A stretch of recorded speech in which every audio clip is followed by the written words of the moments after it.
ठीक है सर, मैं आ रहा हूं। अरे ये फातिमा किधर रह गई, जाके देखता हूं। अरे फातिमा, और कितनी देर लगाओगी? फंक्शन से लेट हो जाएगी। बॉस कॉल पे कॉल कर रहा है, वरना बॉस नाराज हो जाएगा। पापा मैंने तो तैयारी भी कर ली है, बस मम्मा ने कपड़े उतारने को कहा था। अच्छा बेटा जल्दी करो, वरना बॉस बहुत नाराज हो जाएगा। जल्दी आ जाओ।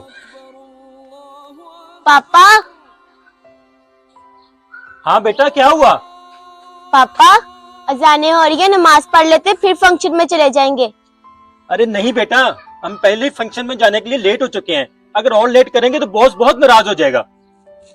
पापा मैं आपसे एक बात पूछूं? हाँ हाँ जल्दी बताओ, क्या बात है? पापा अगर हम फंक्शन के लिए लेट होंगे तो आपका बॉस नाराज होगा। पापा अल्लाह तो आपको दिन में 5 बार नमाज के लिए बुलाता है, लेकिन आप तो एक बार भी नहीं जाते। पापा आप अपने बॉस से तो डरते हो, लेकिन पूरी कायनात के मालिक से नहीं डरते। बेटा मुझे माफ कर दो, तुम सही कह रही हो। और पहले नमाज पढ़ते हैं। अगर आपको हमारा ये मैसेज अच्छा लगे तो सदका जारिया समझकर शेयर ज़रूर कीजिएगा।